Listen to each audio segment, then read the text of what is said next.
Hello and welcome, everyone. My name is Laura Stevenson, and I am here with Ashley Arnold, who will be our presenter today. We are both assessment consultants with Western Psychological Services. Ashley will be presenting our webinar today titled Online Assessment Tools Every Practitioner Needs for Telepractice. You're all in listen-only mode, which is necessary for a webinar of this size. Having said that, we very much want to hear from you. You'll notice that there is a chat function, which you guys have already been using.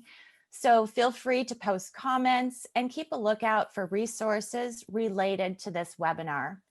Please use the Q&A icon to ask questions specifically for the presenter. Use the chat box for all other inquiries and comments. We'd love to hear from you.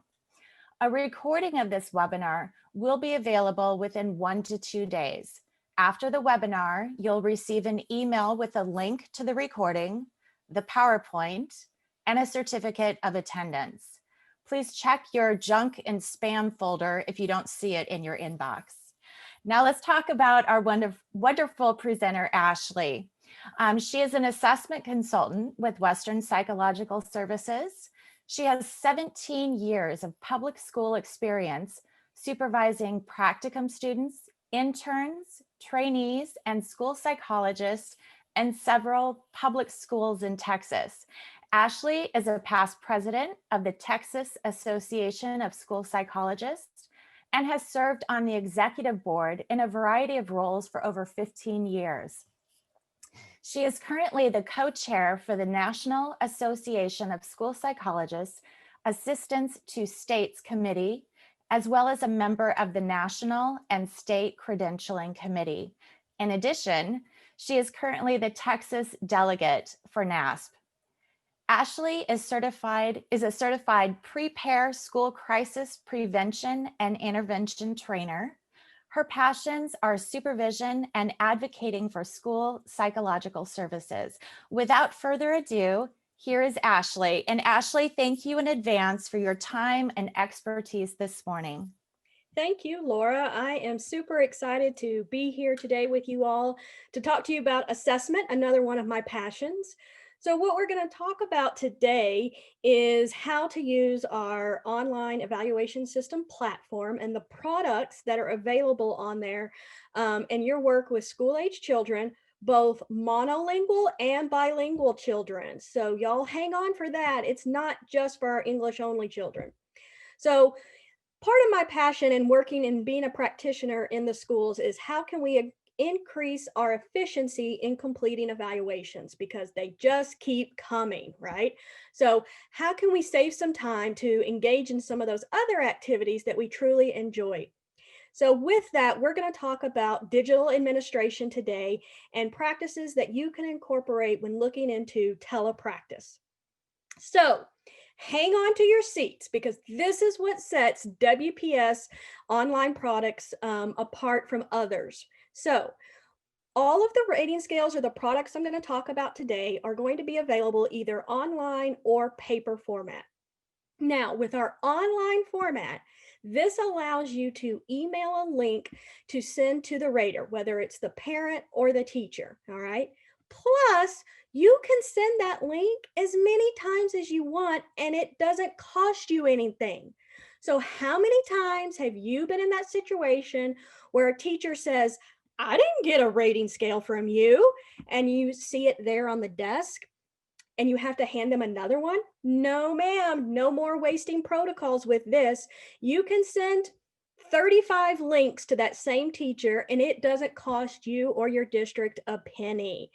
So not only that, with you no longer throwing money away on wasted protocols, if parents only access the internet through their smartphone, our rating scales will work on a smartphone, smart device, iPad, Android, whatever. In addition, let's say people don't connect to the internet, they don't have internet access, or they simply don't want to fill out your form online. Well, even on our online platform, you have 24/7, 365-day access to the print form. You can print it off 1.3 billion times and it never cost you anything. Because here at WPS, the cost for online scoring comes when you actually score it, not handing it out. It should cost you to hand it out and people lose your precious forms. So with that, you have access to both online and paper at all times with that. So this is where it's at. Stop throwing money away. You can save money with our online administration. All right, folks, let's get into it. Let's talk about some of my favorite products. And I'm sure if they're not your favorites now, they're going to become your favorite products in an hour. All right, first up today, we're talking about the Adaptive Behavior Assessment System, third edition, the ABUS 3, by the lovely Dr. Patty Harrison and the late Thomas Oakland. Just lovely people. All right, people, this is it. This is why I like the ABUS 3, is because all scoring options, paper, print, online, software scoring, you get the intervention planner with that. All right. So if you ordered the ABUS 3 when it came out years ago, and you got the print copy in a big heavy box, you likely got this intervention planner with you. It looks like there on the screen. So it's the spiral bound one. So go find it, dust it off. It's not the manual. The manual's the item there on the left. The intervention planner is your ability to make individualized, student-specific recommendations based off the respondents' answers to the ABUS 3. So let's take a look, right? So let's say the item says the names of other people. And if your parent or your teacher rated that as not happening, then you automatically, with the online version, get a suggested intervention activity for each item that is rated low. Mind-blowing, people. Look, we all have to come up with student-specific, individualized recommendations, right? No one wants to read a page long of those same recommendations that you make for every child, no matter what the evaluation is, right? Are you a school psychologist thinking you need to engage in database decision-making? This is it. Have you ever had a parent say, why did you make that recommendation? Well, based off data, you can go and show them the item that they marked low and say, this is why. In addition, the other really cool feature of this is when you use the online version, this comes up in either PDF or Word format. Copy and paste, folks. Copy and paste. You can put these directly into your IEP software program, into your Word document for your evaluation report, and then edit it. Make it individualized with you. You don't like all 3 sentences? Take 2 out. Just have 1. This gives you the option to truly make, when you're evaluating adaptive behavior, which is so important for so many evaluations, whether it's intellectual disability, autism, emotional behavioral disorder, you're doing counseling evaluations, you have recommendations right here for you. Now, if you're going to stick with print, it is available in the print format. You've just got to look it up, right? You got to spend that time looking it up. Online version, poof, prints out right there for you. The ABUS 3, as you can see, is available for a variety of ages. It starts as young as 2. For the teacher version, which I like, for those of you that work in the land of the littles, the teacher version starts at age 2. So if the child goes to a daycare, a preschool, you could have a teacher fill out that form. Parent version starts at birth, goes all the way up through ages 89. It's available both in Inglés y Español. So the ABUS 3 is truly a multi-dimensional product because, as you can see here, with the different age ranges and the different respondents, here's who can fill it out, right? So a couple questions we always get about filling out the teacher form. Teacher aide, paraprofessional, they can fill out the teacher form. And in some cases, they may be the more appropriate one to fill it out because they've spent the most time with the student. Now, you might be familiar with all of this, but let me guide your attention down to that last row, the adult version, all right? Where are my secondary evaluation personnel at, right? Here is a secret you may not have known about the ABUS 3. You can have family members, professional caregivers, supervisors, or the individual. It can be a self-report starting at age 16. Those of you that work in high school settings, 18 plus vocational settings, the adult version can work for you. You can have a job coach fill it out for an individual. So you've got lots of opportunities here, regardless of the age span, to get a true qualitative picture in 10 different adaptive behavior skill areas with that, right? Who's loving the ABUS 3 now? Now, is it ABUS or ABAS? Stay tuned. WPS may be hosting a webinar in the future where we may have to ask Dr. Patty Harrison that very question.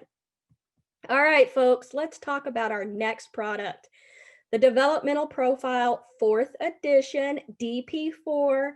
Folks, brand new, almost hot off the presses. This came out in September.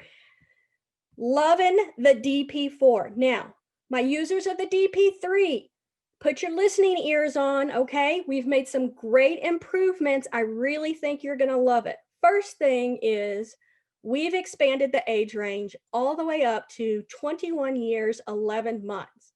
What? Secondary folks, you can now use the developmental profile.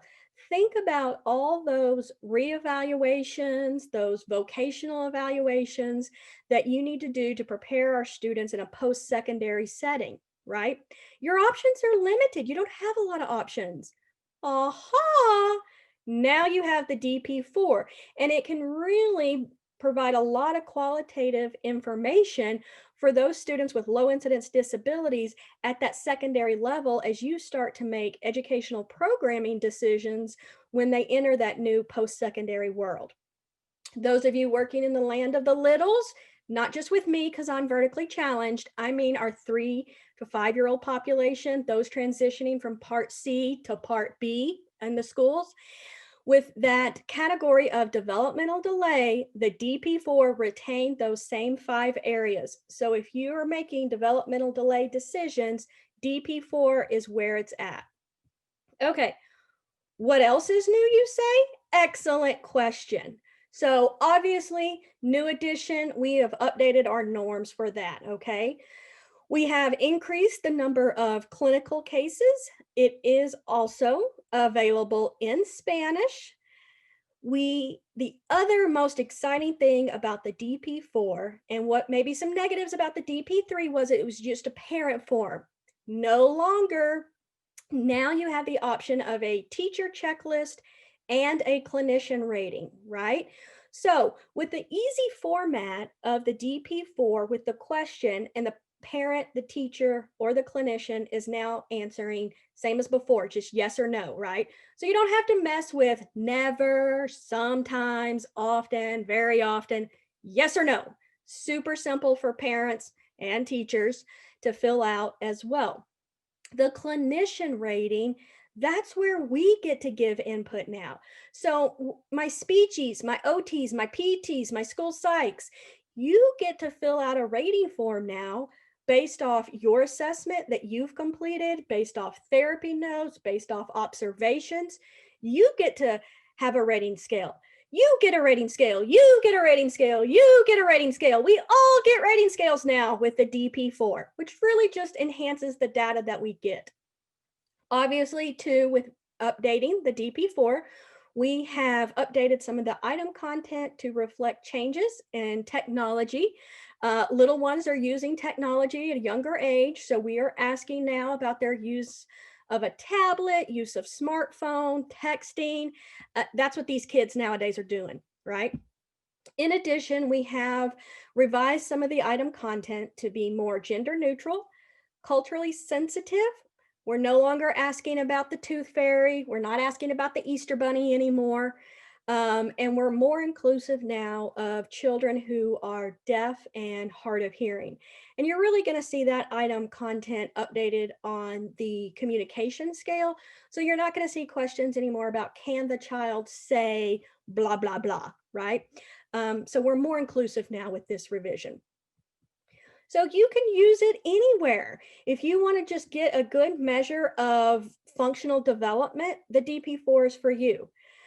With the clinician rating scale and using growth scores, you really get a better idea of how the individual is functioning against themselves, which leads to great progress monitoring information, right?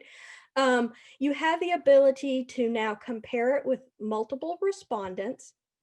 And really, I know you're just going to be blown away when I talk about how you can use the results to identify skill deficits and possible interventions on the DP4. So 4 forms with separate norms now, right? Each form. So you have the parent caregiver checklist, parent caregiver interview, teacher rating form, and then the clinician rating form as well. You're going to get standard scores and growth scores. Now you're only going to get growth scores on the clinician form. The clinician form will not have standard scores. And then again, just like I got you excited about the ABIS 3, the item by item suggested intervention activity, DP4 comes into play, does the exact same thing. So when we're looking at it, now you're like, all right, how do I get my hands on it? Well, it's available in both print and online. You've got a manual. It is written at a 5th grade level, so be mindful of the literacy level of the respondent that you're handing the form to. They're all available in Spanish with the exception of the clinician. The clinician form only comes in English with that. So here are the scales that you can really do a nice comprehensive measure to get a quick idea of strengths and weaknesses: physical, adaptive behavior, social emotional, cognitive, and communication. If you administer all 5 scales, you will get the general development score, the GDS, right? Now, can I give just one scale? You can. Now, you have to still give the whole protocol in order to give, say, just the cognitive scale, for example. You can score it obviously by hand. You can score it online, just one scale. It's going to tell you that you have a bunch of missing items. It won't give you the general development score, but you can get a standard score for any of the scales independently if you just want to administer one. However, you are giving the entire protocol away with that, okay? So it does count as a whole use if you score just the cognitive scale or just the communication scale. But I think the DP4, and as a former user of the DP3, we used to always like to give the developmental profile in deciding whether we wanted to move forward with a more formal direct assessment for that. Because remember, the developmental profile is a rating scale. It's not a direct assessment with the child. So it's the parent or the teacher or the clinician's view of that child's behavior. So we would frequently say, administer the cognitive scale. We'd administer it all, look at the scores on the cognitive scale and say, oh, I might want to follow up with a WPS, a KBC, a more formal that. Our speech pass would look at that language score, the communication score, and then decide to follow it up with, a PLS or something like that. So it's a great place to get started. On the opposite end of the spectrum, now that we've improved the age range up to ages 21 years, 11 months, I see it being used a lot for reevaluations, or we want to get a measure of a particular area, but the child's been in special education since the age of 3, has been tested over and over and over again. We may not necessarily want to, give a formal assessment. So that's where the DP4, it comes in handy both at the lower end age range and at the upper end for our high school students. So Here is how long each one takes to administer, right? Most part 15, 20 minutes. Obviously, it's going to depend on your respondent and who's filling it out.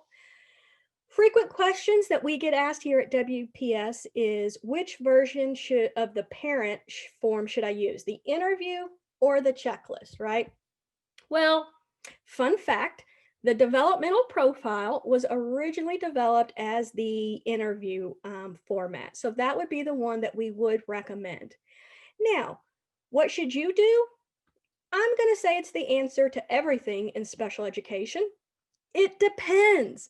If you have a parent that is reading at a 5th grade level or higher and can fill out the checklist form and send it right back to you, no problems, that might use the checklist version. If your parent or caregiver is one that likes to write additional information on the form, likes to elaborate, maybe quantify their answers, I might use the interview format. The online system allows you to email the link for the parent checklist, the teacher checklist, and the clinician form. It's not going to let you email the interview form. Why? It's an interview. You got to call somebody. You got to Zoom with somebody. So that's the situation with that. Also, with the interview format, if you have a parent that might be not 100% pleased with you at the moment, or the school district or the community setting you work in, I might do the interview format.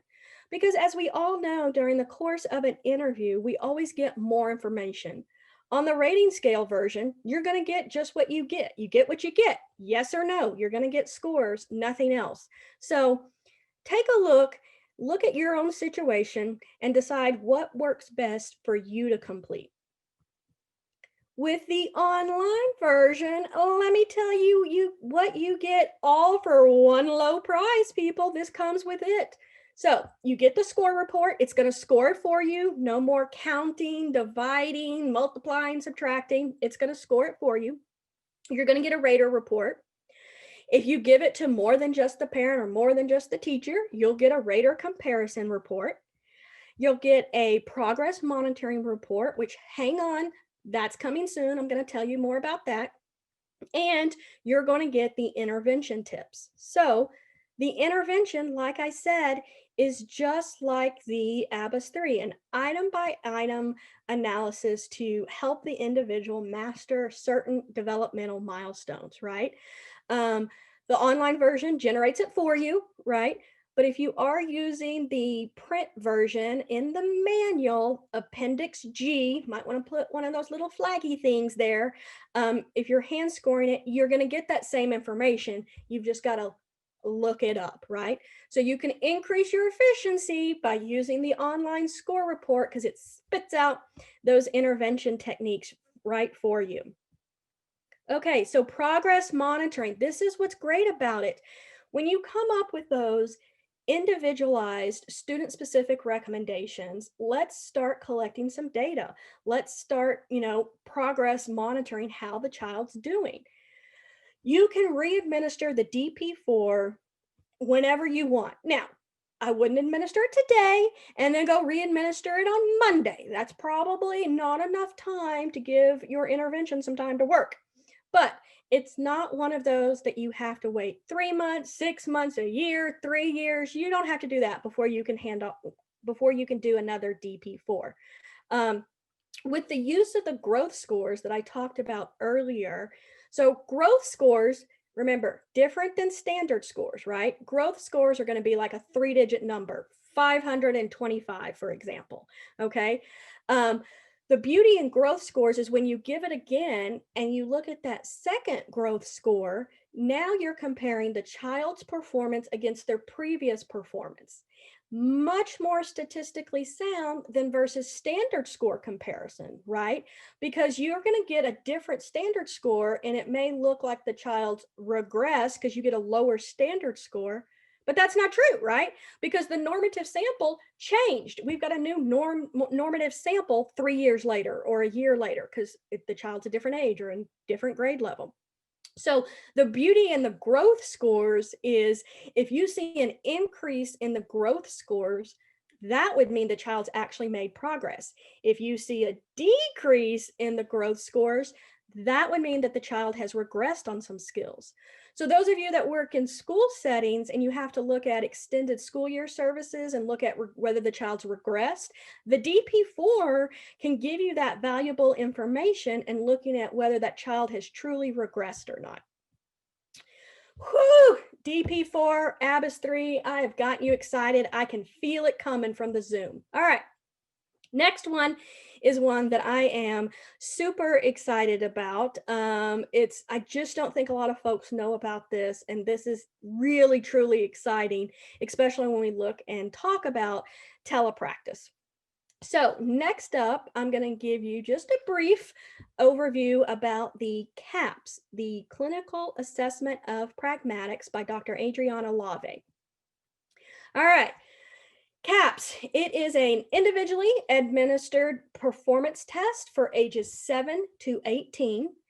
And what sets the CAPS apart is it uses a video-based format for the assessment, right?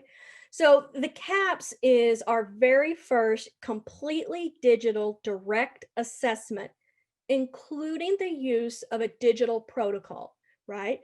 So WPS, we even completed a remote equivalency study and found results were similar from the paper print version administration versus the digital administration for that. So it looks not just at pragmatics, right? Pragmatics is a big topic, but it looks at both their comprehension and their expression of pragmatics across 6 specific areas, which I will explain. So let me tell you, right? We're talking about increasing efficiency today. We have at WPS, there is a report writing template. Woo! I know you're excited about that. I don't know about you, but all the time on social media and different groups I'm seeing, does anybody have a template for this, a template for that? We get the one from the publisher, right?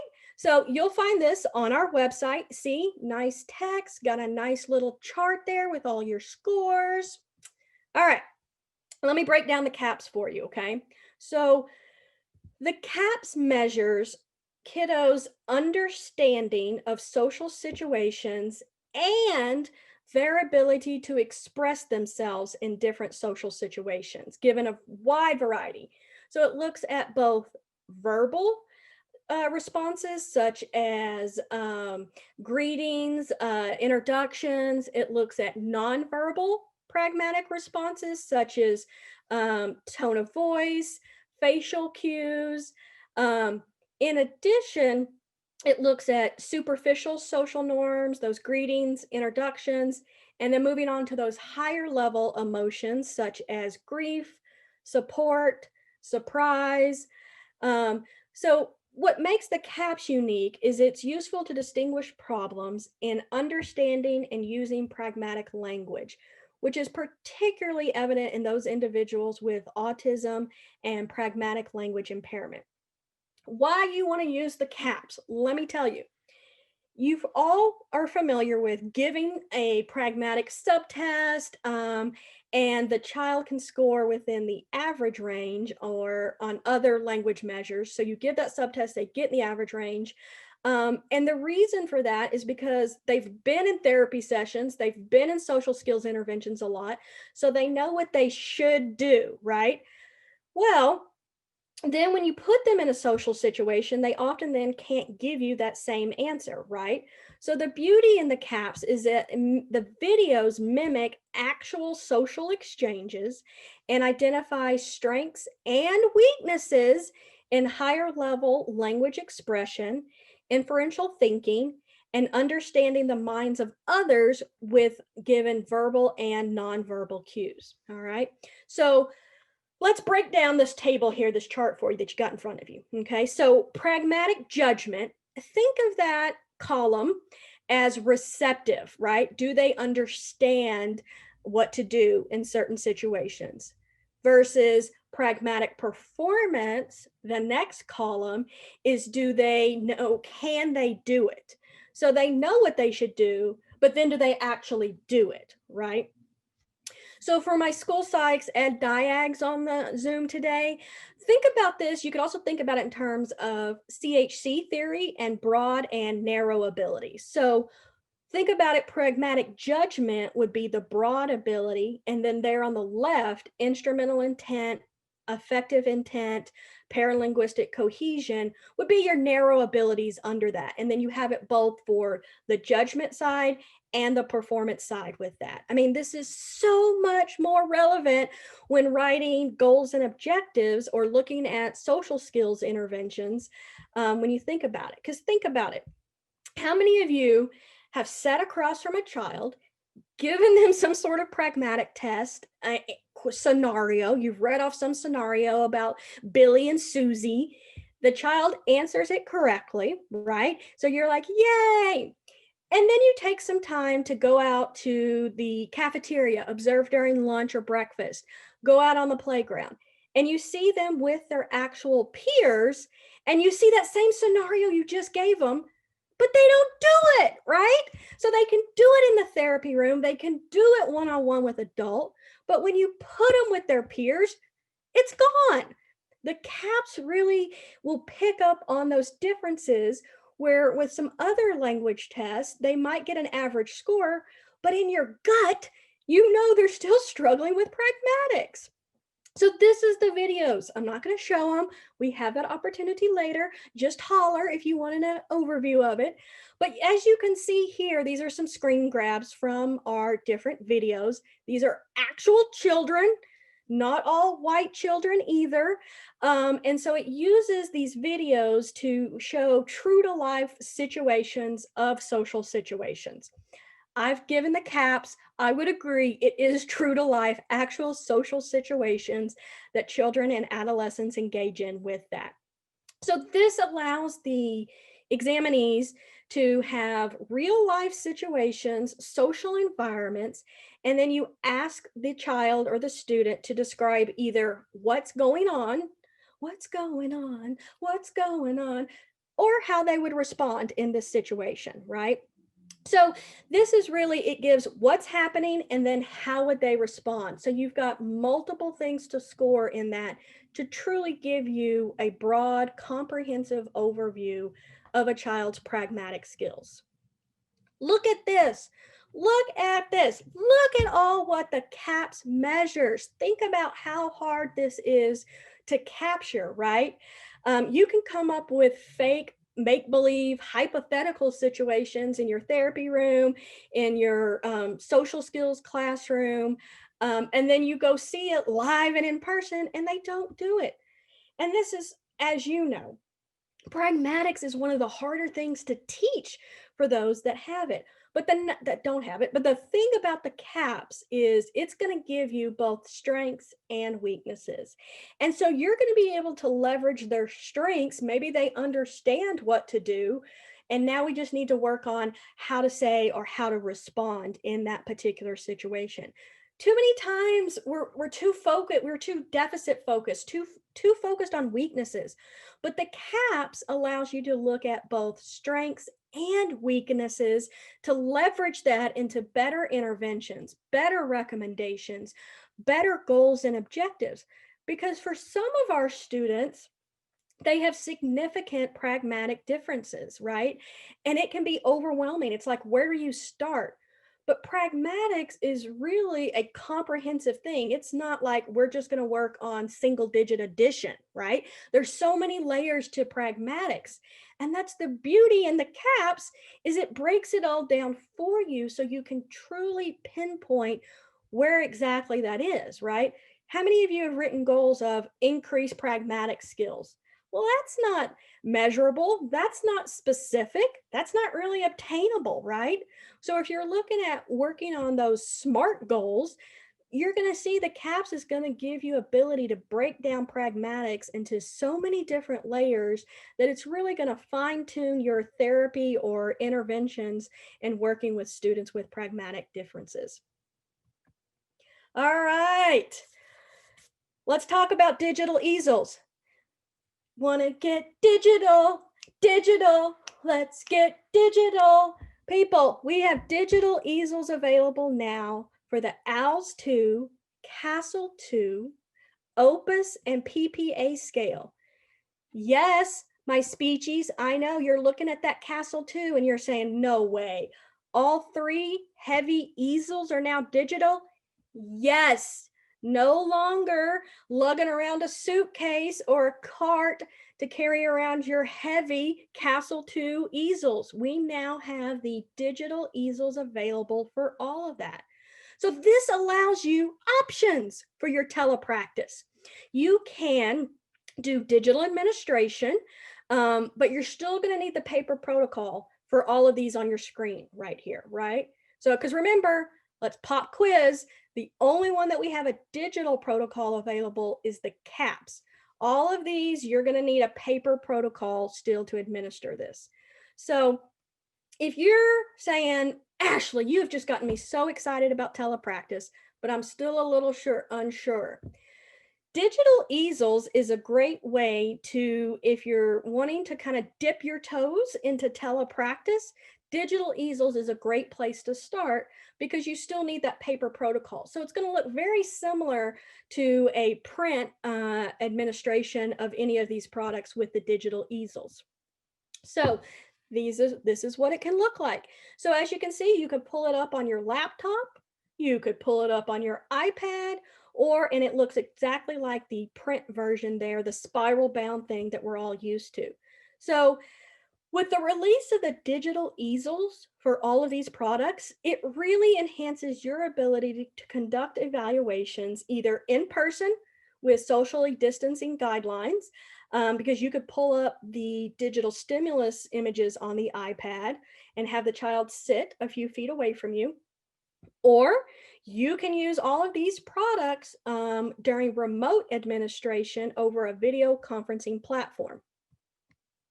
So for example, let's take the CASEL 2 here.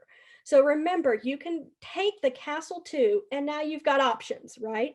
So you can administer it digitally in person, but remember that digital in-person administration, the computer or the iPad, is different than digital administration remotely, okay?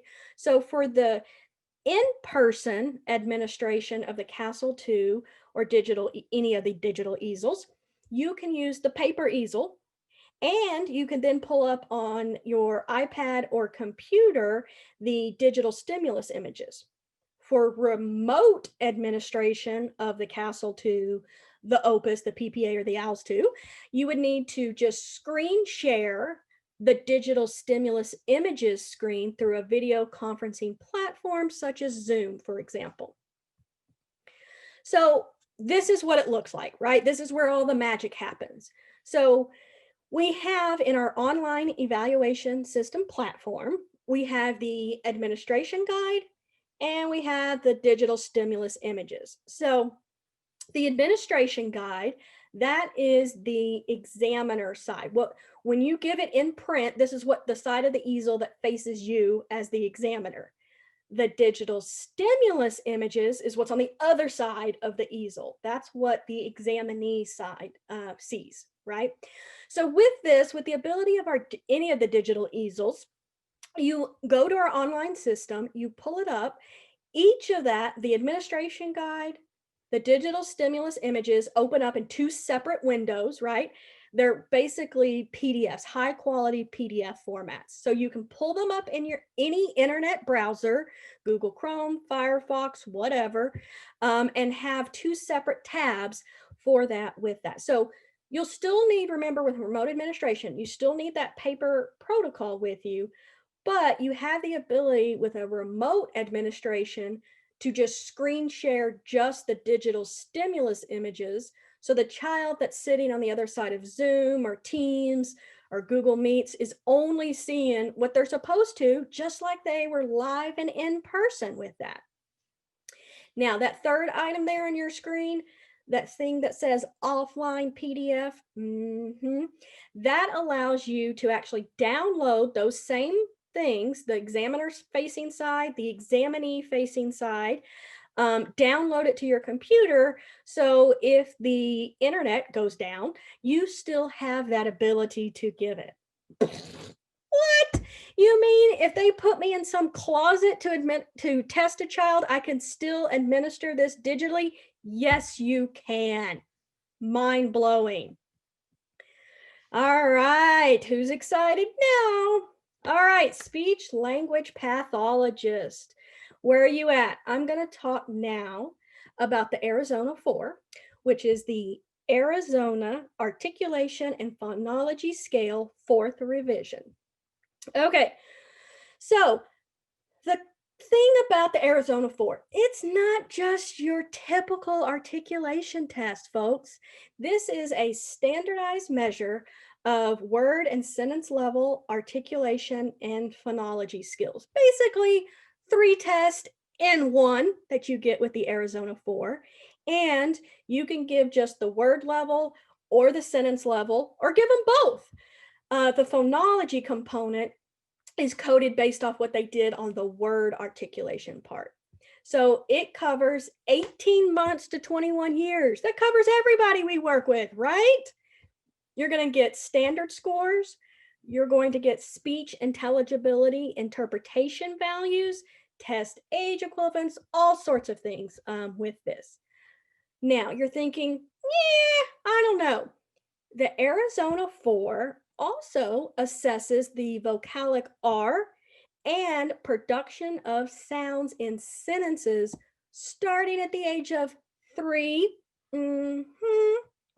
So if I still haven't convinced you that the Arizona 4 is your articulation measure, let's talk about what sets it apart.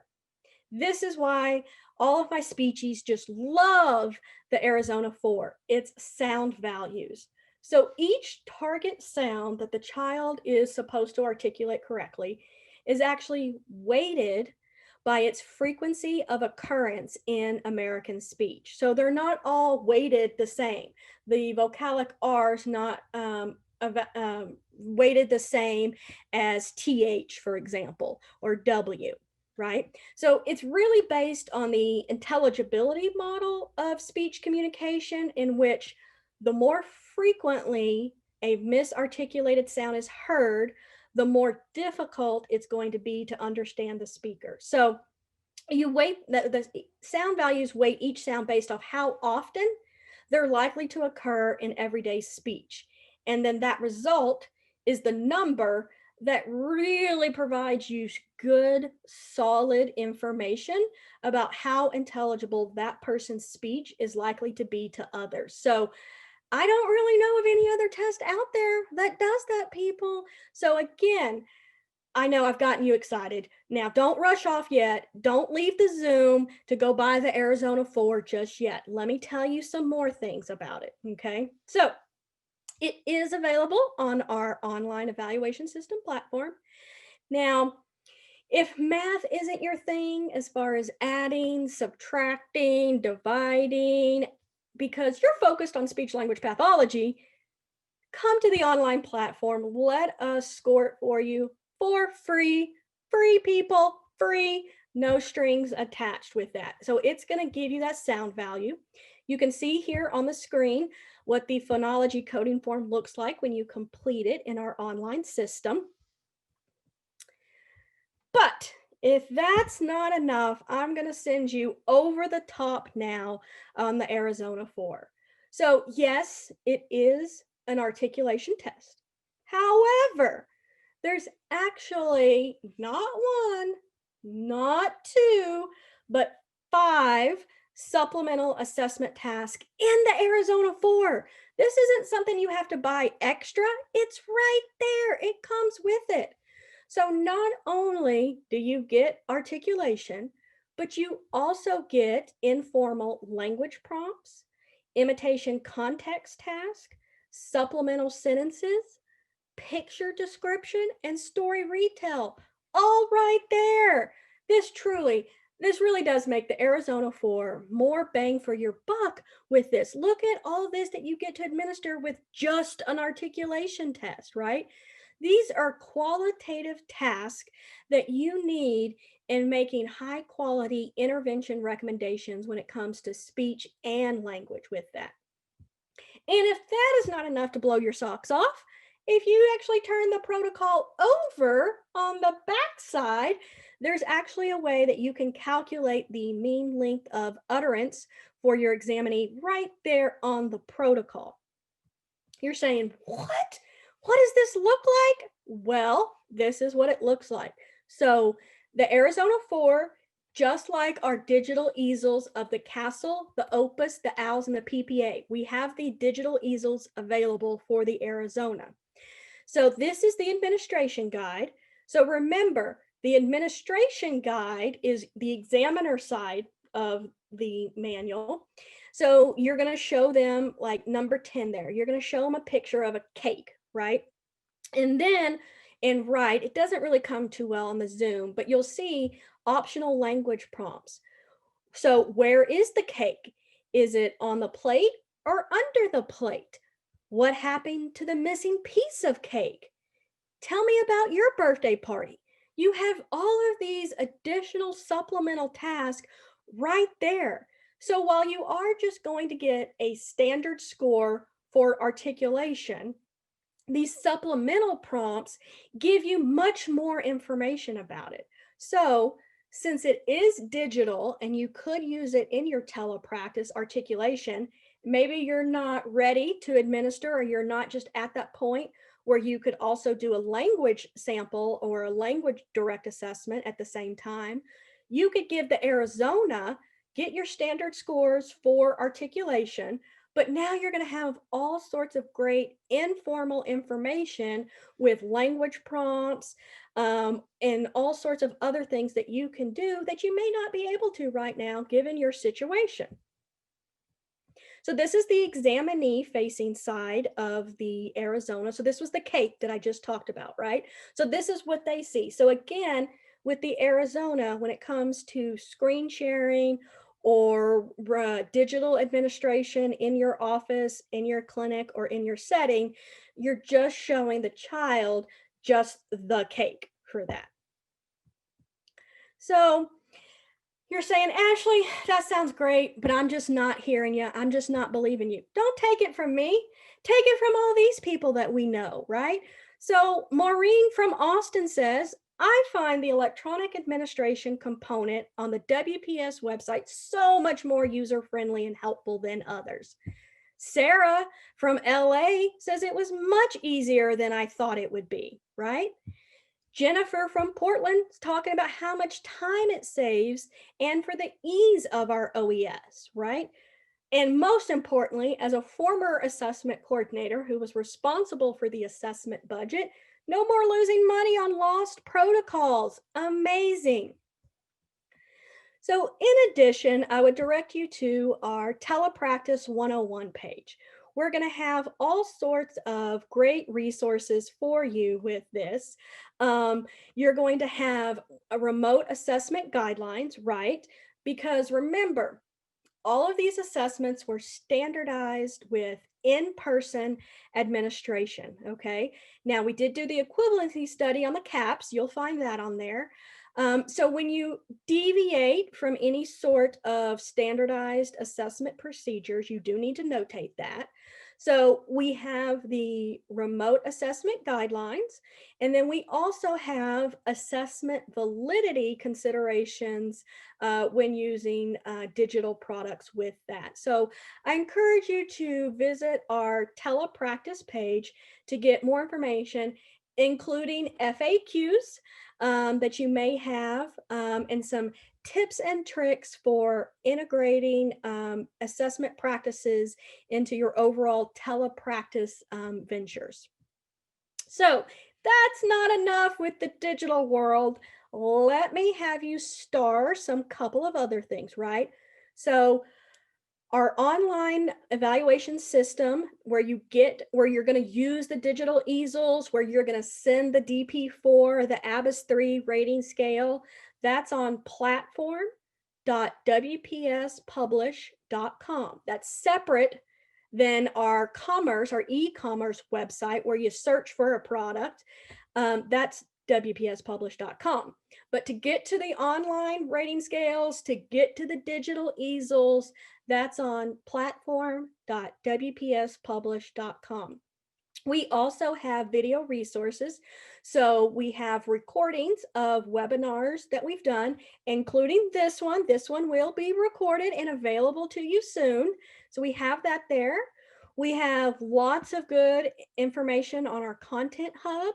We've talked about our telepractice page, but I want to share with you our YouTube channel. So when you're not looking up videos of cats, you're not looking up memes of different things, check out the WPS YouTube channel. You're going to find some great, quick videos on how to use the digital easels. Because if I've gotten you excited, but you're like, I need a little more, or I want my director or the person that has all the money, I want them to see it. We've got a video for how to actually use the digital easels. I talk about that. We have overview of the DP4. We have overview of the Arizona 4. We have lots of videos on several of our different products. Maybe you're shy. Maybe you don't want to talk to someone. You think I'm just going to sell you a product. Go to our YouTube channel. There you can watch a video where we talk about the different assessment products. You enjoy it in your comfy situation. You enjoy it in your PJs with your beverage of choice. You watch it at 2 a.m. You'll find lots of great resources. We do have short videos, and we do have longer videos, like an hour, 2-hour videos, if you're really wanting some more content rich videos about our different products. So, got you excited about this webinar? I appreciate you being here today. Love it.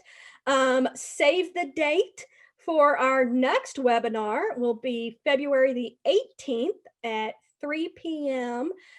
Pacific Standard Time. With that webinar, now that I've gotten you excited about telepractice and doing that, and you really want to get involved with our online evaluation system, how to do it from start to finish, this webinar is going to be for you. So save the date, February the 18th at 3 p.m. Pacific Standard Time. All right, so what questions do we have?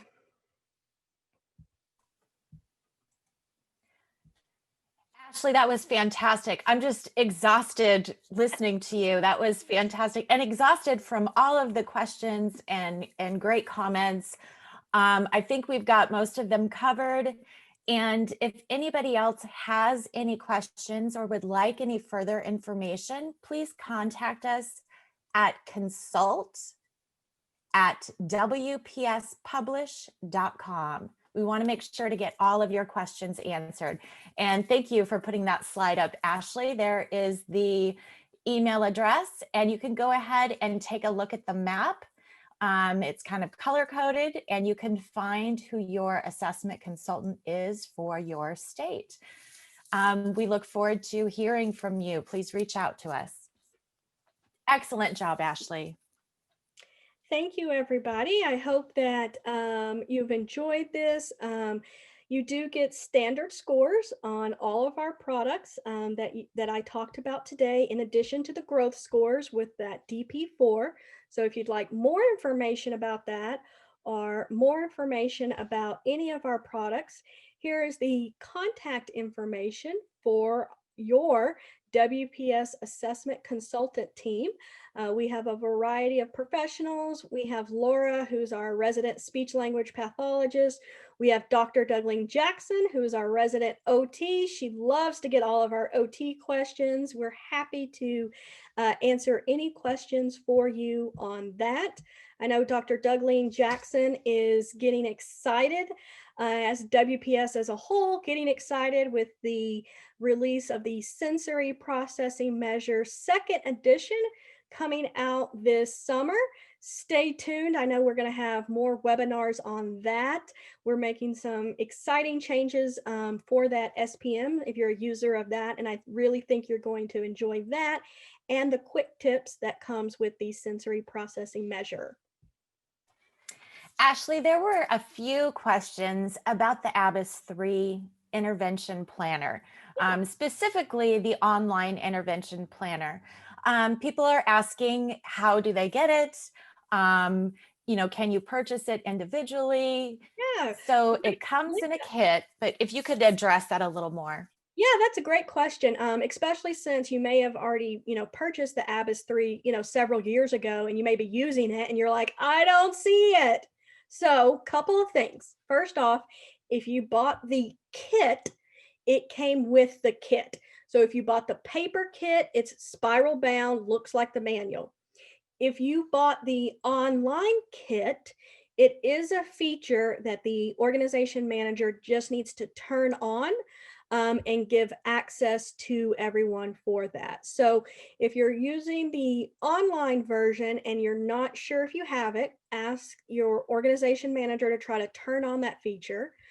But let's say maybe you had the paper kit, you got excited about Telepractice, you switched over to those digital forms, but you just bought digital forms because you didn't really need the kit because you had the paper kit, right?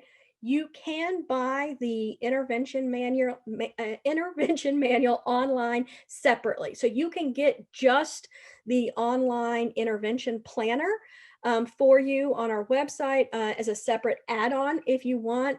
And really, I mean, when I think about using the ABIS 3 and what features are the best and really saving time and increasing the efficiency of who uses it, the intervention planner is where you get your money for that. So highly, highly recommend it as a former user of that product to get that, because you just can't beat individualized student-specific recommendations. Another question was asking about the unlimited access to printing off the PDF forms. This question was in regards to the SPM, but maybe you can address how that feature works with many of our assessments. So with all of our online assessments, you have the ability in the online platform to print out the paper protocol. So let's say you're working with a family who doesn't have internet access or doesn't want to fill out the online version, and you're sitting in front of your computer, you got that email from the frantic email from the parent, but your office with the paper protocols are in another county or 20 miles away. You don't need to go over there and get the paper protocol. Just log into our evaluation system and you're going to get the exact same paper protocol that you would. You just print it. It comes up in a PDF format, print it out, double-sided, save some trees, and then hand it to the parent. And then you get it back, and then you can score it online because now you just have to enter 0, 1, 2, 3, guess, clear, but you can still score it online even if you gave a print version. So same thing, let's say you have a ton of paper protocols and you're switching over to the digital forms. With WPS, the scoring, it's really uses. It's not so much a form. Doesn't matter where the form comes from, whether it's the online version or the paper version that you still have, you can score it online with that. And that's what consumes one use. And you get a nice little pop-up that says, are you sure you want to score this? It's going to consume one use. And then you say, yes, I am sure. Wonderful. Ashley, thank you so much. Again, there were so many questions, comments, in both the Q&A and the chat box. I want to thank everyone for all of their questions and comments. If we didn't get your specific question answered, please, again, connect with us at consult@wpspublish.com. And again, thank you so much, Ashley. Bye, everyone.